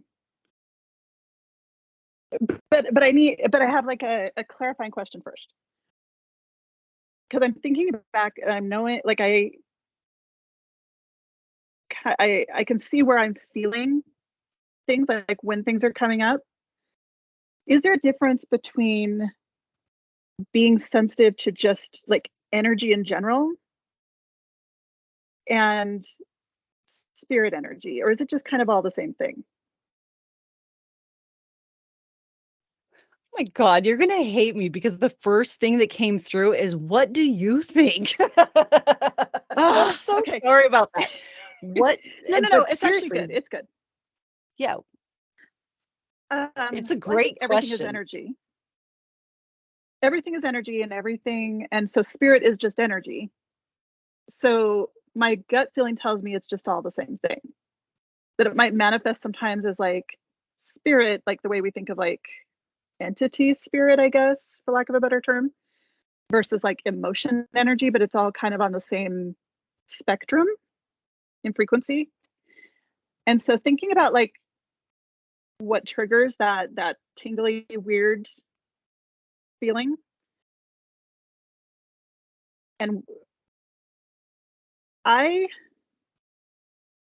suspect that I have some mediumship abilities, and that energy that I'm feeling all the time is from spirit around me, that it ramps up because I've had it do it when I ask questions and I get answers, and my spirit guides are very much, and there it goes. Yeah.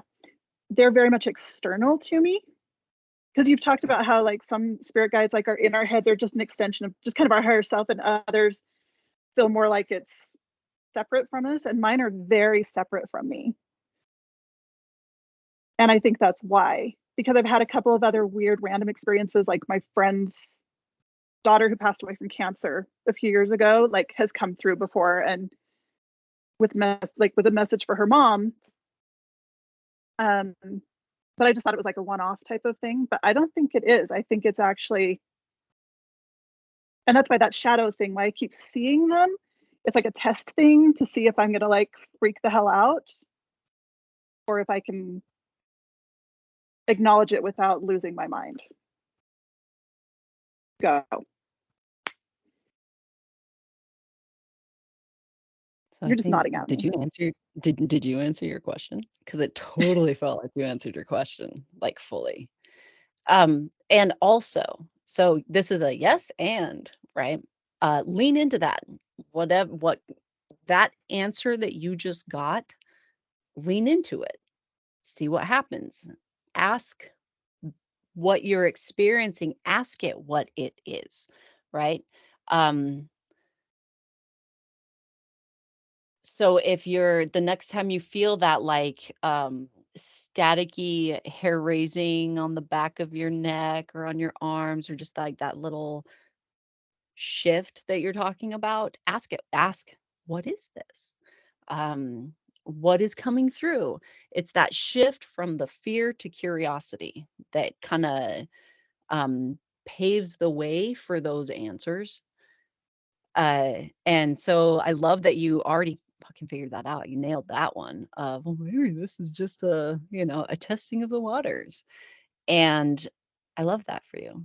I love that for you. I love that there wasn't just this like full on visual apparition that like plopped itself in front of you so that you could be like super freaking panicked about it. I love that it just kind of like dipped its big shadowy toe in front of you and just let you kind of test it. I think that's lovely. Your guides are kind. But yeah, I do you feel like that your question is answered, Channa? Yeah, I think so. Because it makes more sense in like an overall view of it. Because I was looking at it as an individual incidents, like what triggers this. And usually it was things like, I kind of call it like my truth radar, like my lie detector thing. Like when I hit on truth, like my body light, for lack of it, it feels like it just lights up. Like it's just like, like when you touch those balls that have like the electricity in them and your whole body just kind of tingles like electricity's running through it. I think that's what it feels like. And so it was always like talking about stuff and feeling like, oh, I've hit, this is truth. This is what I'm like, what I'm saying, what I'm feeling, or what I'm, is spot on. But in the grand, like the stepping back and looking at the forest instead of just the trees, because we're talking about trees, it feels like maybe that's partly external validation coming from spirit, from I don't know if that makes sense, but yeah, like less just me going, oh yeah, that makes sense to me, and more something standing next to me going, hell yeah, you nailed it this time, which opens up a whole new basket of questions and things I'm going to have to think about now. But at least I feel like Right? I'm on the right track and I'm not losing my mind. Oh yeah, you're not losing. I don't think you're losing. If you're losing your mind, I done lost it a long fucking time ago. Like I right along, right beside you. Um, One thing that just came through was to remember that there is a time to look at the tree and there is a time to look at the forest. And oftentimes uh, we get that download that there is a forest and we get caught in that when our attention just needs to be at the tree right now, that the fact that there's a forest, like that will come. That'll come and you'll be able to interact with the forest. But right now in your training is to interact with the tree. and that's okay. There's nothing wrong with dialing into like one thing until you've processed it and you have like you understand that place and like the energetic frequency of the tree, you know the tree really well, and then you can get to the point where you can expand to the rest of the forest or that bigger system, because you're right that the truth of, at least how I've seen it, is that everything is connected. It's all one thing. So to say that, like, you know, is it different? Like, to me, it's all one thing, but that doesn't help when I'm talking, like when I'm interacting with the tree. Does that make sense? Yeah, Yeah, that sometimes we totally makes need to sense. be, yeah, and that some of that like spiritual psychosis can come from getting stuck with the forest. And that's what I mean by, if you don't have the foundation for that information to really like sit, it's all floaty, you're untethered. You don't have like your roots because you didn't cultivate the relationship with the tree, right? You're stuck on the forest. So that's ta-da.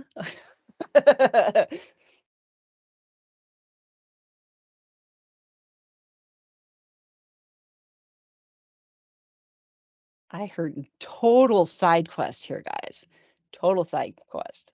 And I'm wanting to look for validation in this, but I just saw something today that like in France they don't use they don't use ADHD. That's not the the word, the letters that they use, acronym. They use what, TADH or something like that. So it's tada instead of like ADHD. And I was like, that's fucking awesome. But again, haven't confirmed that the acronym. Thank you very much, Petra. Uh, so that's what I'm going to be looking into after SASS, is if that's actually true. And if it is actually true, I'm so going to adopt that because it's so much better than what we have. Tada forever. We're all a bunch of tadas.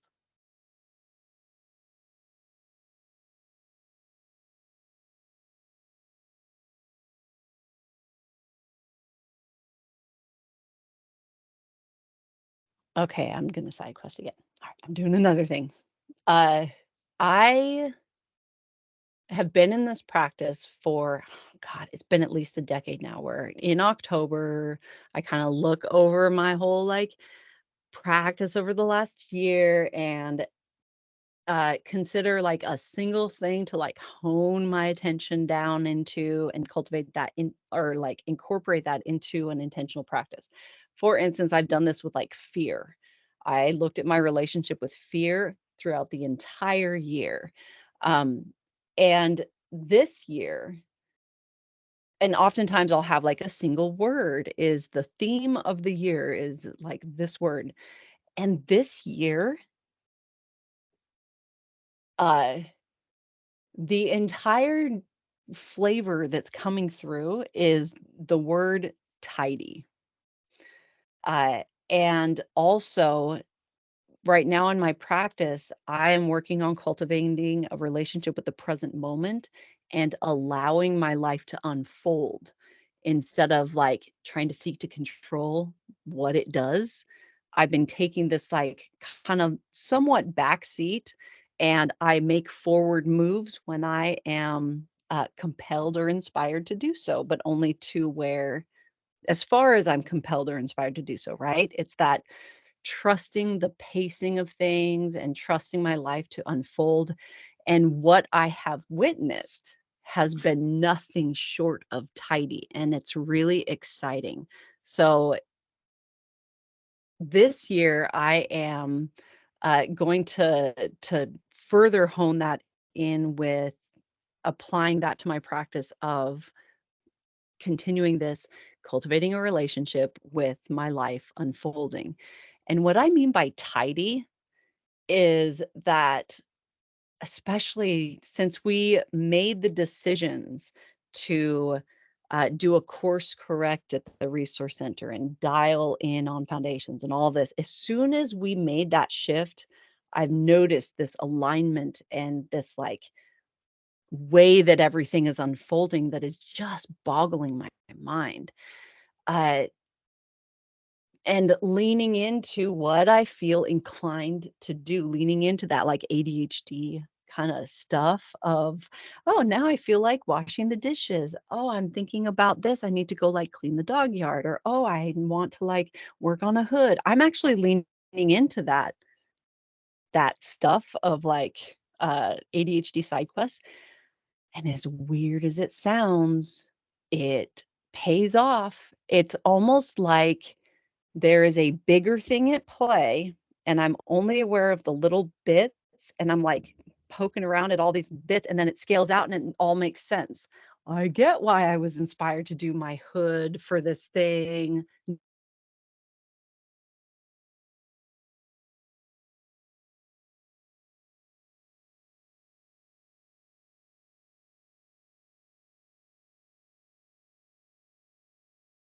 Any bets on how long it'll take to come back? Just kidding. She'll come back.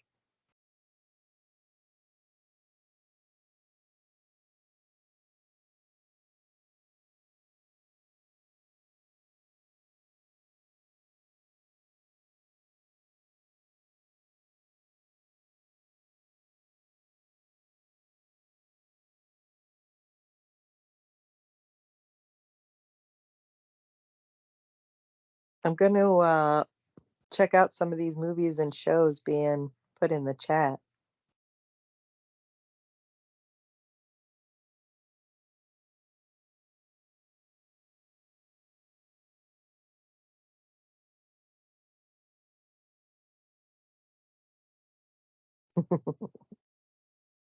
No problem, Petra.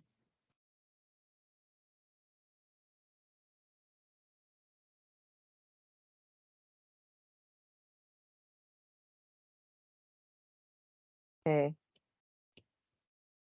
Jen Marie, are you back? Somebody else have their hand up? Oh, Petra, go ahead. I was just gonna say, like, while we're waiting, just asking for like a little bit of, I don't know how to put this, like energetic support, I guess. Today I have to like do a bunch of cleaning and stuff, and I have been cleaning all week. Our landlord is like selling our place and then gave us like 24 hours notice and then showed up after like whatever. Anyway, he's been being a butt. I think I talked about it last week, but I'm just like feeling the crunch today because my husband had to like go to this event in the park to like for the theater. And so I'm kind of solo and I don't have to, I need to watch that language, which is what's kind of stumping me, is that to get it all done, I'm pretty certain that I don't know how to put this in non I have to or need to language, but that I kind of will, that I need help. And that I will probably have to post on Facebook to ask friends to come over, kind of just to put it out. And there is one person that has offered to help me today. And that's just really hard for me. And so I just was like, hey, all of you kind of understand these things and the like, you know, kind of hyper independence and all that stuff, trauma things. And also just like, I think for me, it's just this used to be easier when I was on medications and I was numb. But now I like feel those feelings of like shame or embarrassment and how dirty my house is, or like that I need help or all that. So it's just also been a lot to process. So I just wanted to like be like, hey, if anyone wants to like with, send me some good vibes or whatever, I don't know how to put this. Whatever you feel called or comfortable to do, I am open to receiving like energetic support for this, or like if you have me on social media, like you are welcome to like send me a message. I probably won't read it until tomorrow once the landlord has like come, but I just was like, I was listening to everyone and being like, nah, I don't really have to share this. And then my guys were like, what? Yes, you do. Like, not like you have to, but like, this is the space that you can like kind of take the training wheels off and try it and fall down and say too many words and be awkward, and no one's going to be like, well, now we don't want to help you, or now it's too weird. Like, that's just not what happens here. So I was like, okay, I'm going to do this here so that when I make my Facebook post, I don't sound like this. Or if I have to text people to be like, hey, do you have a couple hours to come help me wash dog spit off walls? Like that kind of, or vacuum my fucking 12-foot ceilings of random floofs and spider webs and things.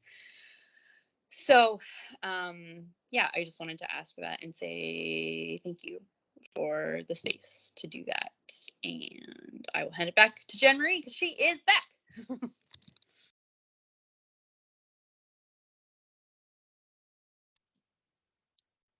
I totally forgot what I was talking about when I got booted from the meeting. So, like, we can just fresh start. I know you left off with you said making a hood. That's where you left off, if that helps. Oh, what's fun about what just happened, Maria, is that your audio cut out exactly when you said what I was talking about and came back in as soon as you finished. Never mind then. Like, I don't know what the fuck that was, but it was like perfect. Did it just cut out for me or did it cut out for everyone else too? It was just for me. That was like that's fun. I do remember that I was talking about how tidy like my life is when I knock it the fuck off and stop trying to control everything. And it's been really cool witnessing how that shows up and how effortless life becomes.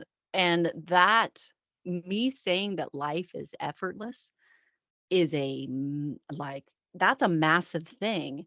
Um, as a human with CPTSD and experiencing a life that uh like struggle was a big part of my whole experience up until just recently, right?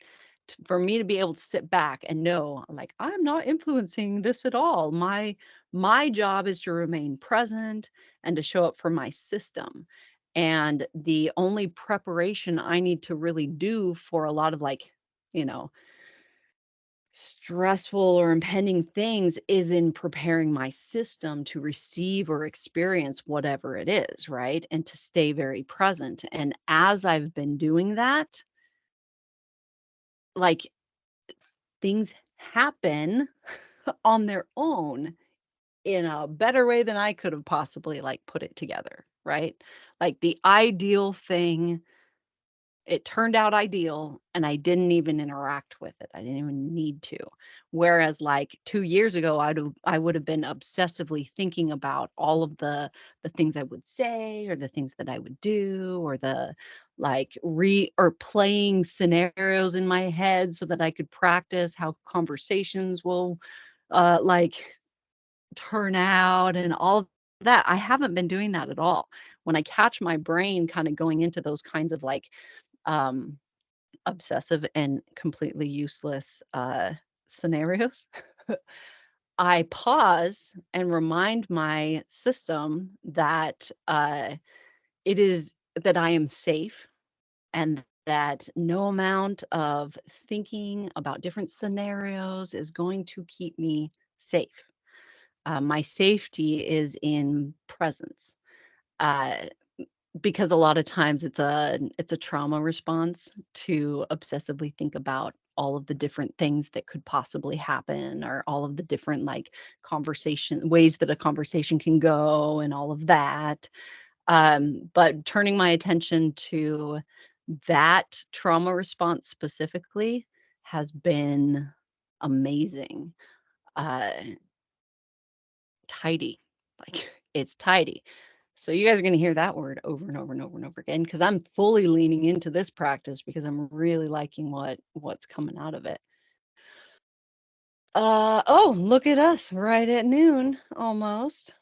Petra, did you want to like sprinkle in some wisdom before we close up for the day?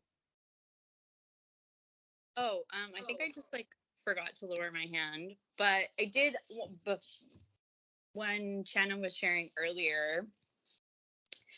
I wanted to say this thing as someone who like has worked in healthcare and actually diagnosed people with psychosis. I just feel like there's an important perspective that I can provide.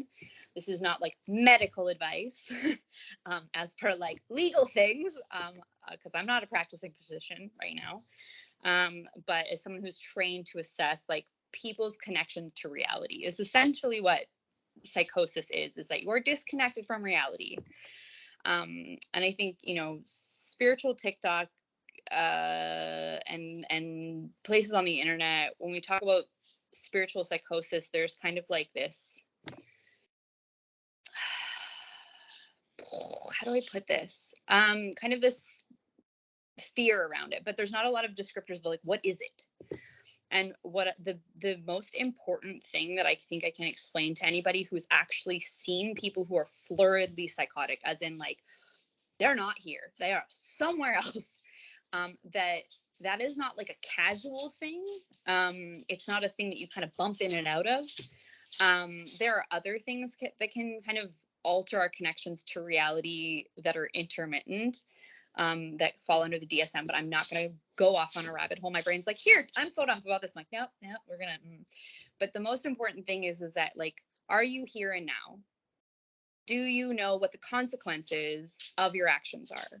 Do you understand that you are not, in fact, this, and I don't say this in mocking, but you know, that you're not, that if you jumped off a tall building, that you would break your legs. If you did whatever, that there are natural consequences. And I think I just wanted to say to China's point, like, I think that you bringing this forward and being like, I want external validation. I'm concerned about spiritual psychosis tells me that you're very unlikely to be in it, because you are trying to check with your community. You're trying to fact check in the only way you can with spiritual things, right? Is like, hey, other people who do this, like, this makes sense to you? Like, you know, and you have a plethora of people that are with you doing those things. You know, I think there's also in religious institutions, there are definitely people who walk the border of spiritual psychosis, but because it's normalized in society to fall under the umbrella of Christianity, so that's like Mormons, Protestants, Catholics, the whole works, that is normalized, right? But what we are, the path that is unclear and that is not socially conditioned, that we're all kind of walking together in our own ways, that is that's a little bit trickier, right? And more stigmatized, but that doesn't mean that you're less connected with reality. And in most of my experiences with people, because especially even in this group, I will say, is that we are doing deconstruction, decolonial like work, that you're more connected to reality than the majority of society. And we also need to understand that like most of the world lives under some collective delusion, because white supremacy itself is a delusion, because patriarchy itself is actually a delusion. Like, these are not beliefs rooted in reality. They are rooted in bias and stigma and conditioning. So I just wanted to provide that perspective, because and also, when I was listening earlier, I was like in the bathtub because I was really worked up about the helping stuff earlier, and I was like, I need to self-soothe. But was the piece of, you were talking about, and this goes for anyone who has people in their familial lines that were practitioners but didn't know it, and lived under like a religious umbrella, but with giftings that they might, you know, that might not have been acceptable. I was lucky enough to have parents that like kind of leaned into the Pentecostal, so a lot of the stuff that they could do just kind of like got umbrellaed in. They were like, it's okay. But truly, and both my parents are kind of like the first generation of evangelical Christians, and so that epigenetic piece doesn't as much come from me, but I can feel it in certain ancestral pieces when I do ancestral trauma work, is this fear of being found out, of like, that epigenetic trauma, if you had ancestors that lived through that and were suppressing, repressing, hiding, not knowing, under like, you know, high control religions are like cults. They're not just like cults, they are cults. They're a form of cults. So, and there's lots of, you know, if you look up high control religion cult, like on Google, you'll find a plethora of information. And that's a form of trauma. And so I just wanted to acknowledge that like the fears, the apprehensions, the anxieties that anyone, not just you, like, I don't want to just say that this is for Chana. This feels like this is something that a lot of us could have experienced, myself included in various aspects, is that like, that processing the emotions around that stuff, around that epigenetic trauma, takes time. And as someone who does ancestral work, working with our ancestors who have experienced those things also takes time, but also in my experience, I won't tell anybody what to do with their own path, but has been really important because some of my ancestors that were, I'm going to say weird and wonderful because that feels good in my body right now, are the ones that have been the most fierce protectors of my path, of being like, I didn't get to live this wasn't safe for me. So like, they're ready to help, they're ready to provide wisdom and guidance and whatnot. And then there's, you know, everybody has different experiences though. So, you know, you might have ancestors that there needs to be a conversation about their fears and what those are bringing into your life, and having boundaries sometimes as well. Yeah, we are our ancestors' hopes and dreams. I love that quote. I love those things of like, you know, because even no matter where we are, because I don't think under patriarchy, cis het men are still, even though they're at the top of the food chain, they're still oppressed because patriarchy like severs men from their emotions and their humanity. We all have trauma in this current societal paradigm. And so we all have things in our past and in our present, and that will happen also in the future, to unravel, to delve into, to sit with, and to heal. So that is, I don't know, that feels a little channely. So I'm gonna like be like, that feels like the end of that thought. And also just say thank you to everybody for being here. I've had like anyone's comments that I've responded to. I can't see anyone's names in the chat. My Teams is being like very Mercury Gatorade right now. So I just want to say carte blanche that I'm really grateful for all of you and this space specifically, and just the reminder that like the disconfirming experience, right? Of like being in community doesn't have to mean judgment. Being in community doesn't have to be scary.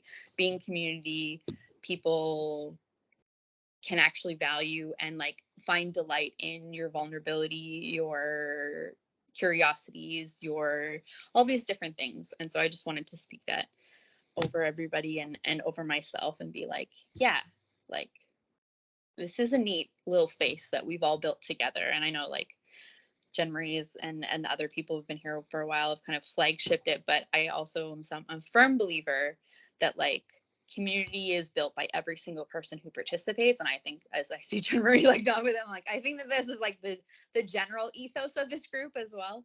And so no matter where each of us are on our path, I feel like it's so important for us to just realize that like we each contribute by just being here. Something important, something unique, and something needed. And that just feels important to share. Okay, I'm done. Ta-da! Thank you, Petra. And big thank you to our mod today. Maria, you're the mod today, right? Maria, thank you. Yeah, I for am. being on. It was a fill-in, last minute fill-in, but here I am. Go team. Go team. Pivot. Thanks, everyone. All right, guys, have a great week. May your practice be expansive and filled with many blessings, bright and dark. Here we go. I love you guys. Bye.